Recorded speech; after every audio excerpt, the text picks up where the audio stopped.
From the News Channel 5 Network, this is MorningLine.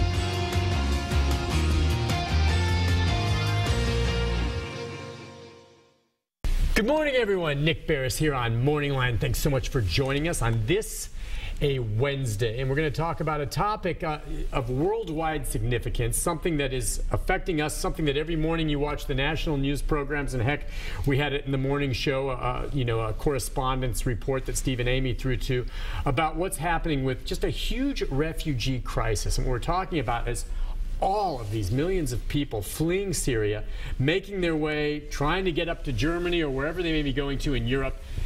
Last night, I mean, there was pictures this morning showing families sleeping outside this makeshift gate or wall, I don't know if it's a wall, that's been put up between the border there, getting into Hungary, and little children sleeping outside. Now you're wondering, all right, what does this have to do with me here? And we're going to get into why this is something that, you should follow, one, just from the basic, from the heart, the humanitarian aspect of it.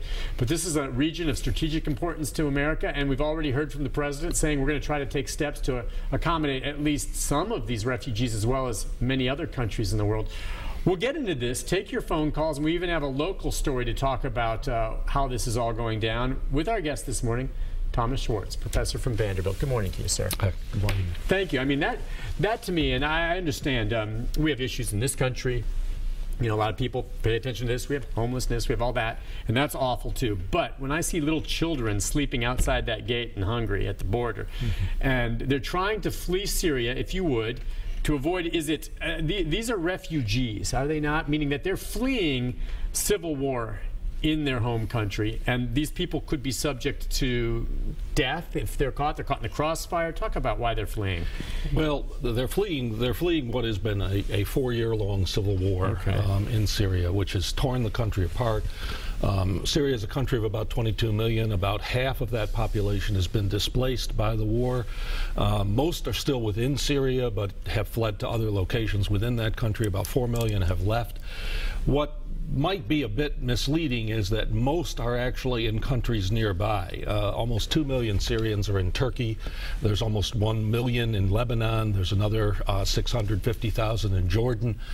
What you've got is now, though, that the Europeans have indicated some willingness to take more refugees. Some of those are now going on to Europe and are eager to go and have recreate their lives in places like Germany and Sweden, which are welcoming to them and provide opportunities. And so they are trying to go on this land passage through Hungary or through Serbia and into Hungary. Right. So since Hungary now has put up this fence, I mean, they have to go around Hungary. They have to either try to go around it or be shipped through it or something. And it's complicated because the European Union, which Hungary is a member, has a rule that wherever asylum seekers or people who are refugees trying to establish a claim for asylum have to stay in the immediate country that they enter.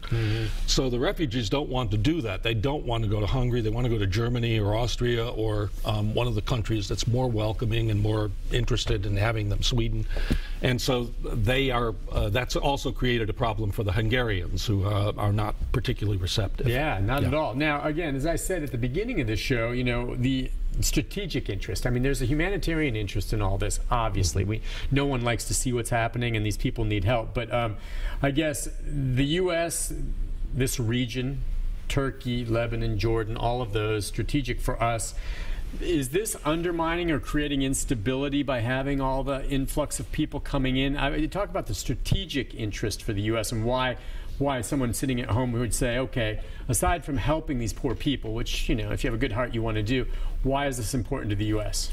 Well, in fact, I would probably frame it a little differently. I think this is a result of the United States having decided not to act. Okay. The United States, after its experiences with Iraq and what is, I think, a genuine war weariness on the part of the American people, when the Syrian civil war broke out, we decided to pull back. We were not going to act. And even when they used chemical weapons, President Obama initially threatened and then decided not to act. What's happened is basically, as the United States has pulled out, no one has come in except the Russians who are backing Assad. In effect, the Europeans don't believe in using military power intervening.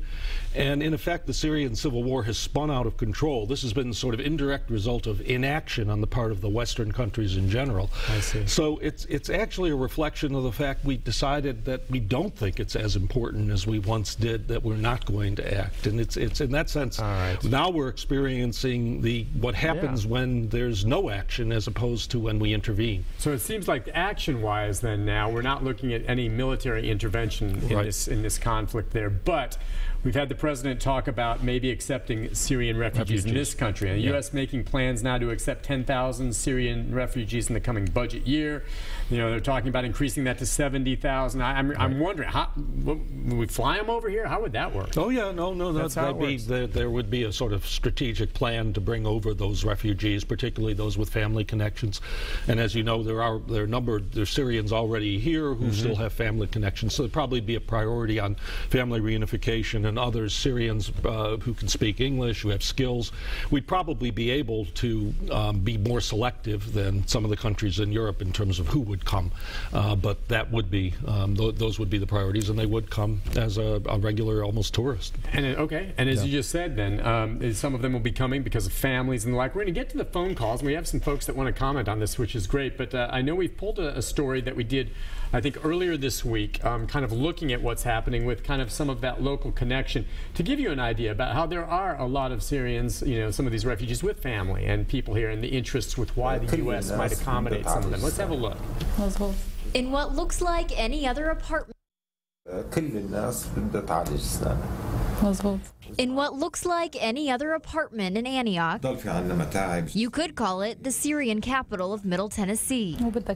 Kenan Al-Rifai's real home was destroyed. Her father and mother the only ones who made it out so far. You're all the time scared, afraid that maybe you will die from one second to another. You can't know anything. Kenan already had a visa from visiting her brother, a Vandy doctor. And after escaping Syria, she left her husband and 2 young children in Turkey. It's very, very, very hard, but I'm still waiting for the paper, and I have to do that for their future. She's one of just 1,500 refugees the U.S. has taken in from the 4-year Syrian civil war. With the growing crisis, the government has pledged to accept 10,000 more, but that won't happen for months. Finally, to come to a local agency like ours, Catholic Charity, involved, it takes a year. Catholic Charities resettled 500 refugees around Nashville last year. We go to airport, pick them up, and take them to where their apartment already furnished. Only one of those was from Syria. You're looking at her. A chemistry teacher at home, Kenan says her dad's a civil engineer. Catholic Charities helped her learn English and get a job at a warehouse. Without asylum, her dad can't work at all. Even so, she thinks the future is bright. When I first came here, I couldn't speak the language at all. And I found a lot of schools. I found a lot of people who helped me a lot. With persistence and a lot of patience, she may be reunited with the ones she loves most. For their safety and for their future, I'm still struggling. Wow, just listening to her and her mindset and attitude, and you realize that she's left her husband and 2 children behind. Yep. She got in originally, early on, with some of the few that came through. But now she's sitting here, so for her to be reunited, what will it take? Well, I think the situation might be a bit more optimistic because that family at least is in Turkey, and we can carry out direct communications, and they could probably apply and may perhaps be in part of that 10,000 that will be admitted.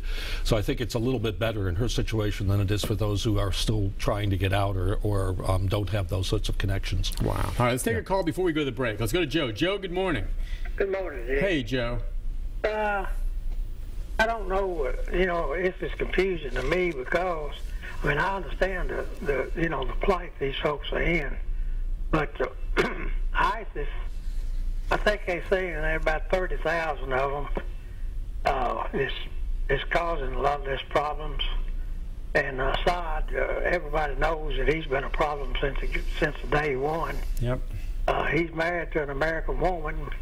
That doesn't seem to make any difference, but the thing that worries me the most, ISIS says they've got cells in every state in the United States already. How are we going to separate which one of these folks are refugees and which one of them are ISIS or terrorists. That once they get here, that they don't, that most of them are Muslims, I think. So it's a double-edged sword at best. Yeah, that's a really interesting question. I hadn't even thought of that aspect of it, Joe. But when they bring these folks in, you see a lot of the refugees and you see families and the like. But and we should talk more about ISIS. We can do that more when we come back from the break. But what kind of vetting is done? I'm just wondering, does that happen? Could we import in some terrorists? No, well, I mean, there's nothing that's 100% in any world situation. I do think, however, that there is a fair amount of vetting. There is sort of attempts to look into background.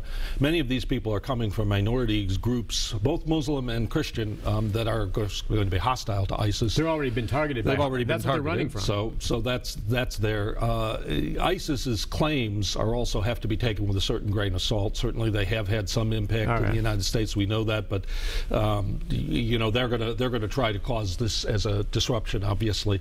So we have to realize that. But I think the vetting that goes on, to the extent that you can do anything, is certainly extensive. Yeah, it's something they have to be aware of. Listen, we'll take a break on that note. When we come back, if you're on hold, Paul, Tom, and others, if you want to jump in, the number 737-7587. When we come back, too, though, talk a little bit more about the conflict there from Assad to ISIS, what they're really running from, just how serious it is. Kind of paint the picture for the viewer about, all right, are these people just wanting to come to America? No, they're trying to save their lives and get out of a deplorable situation. We'll take a break and be back with more right after this.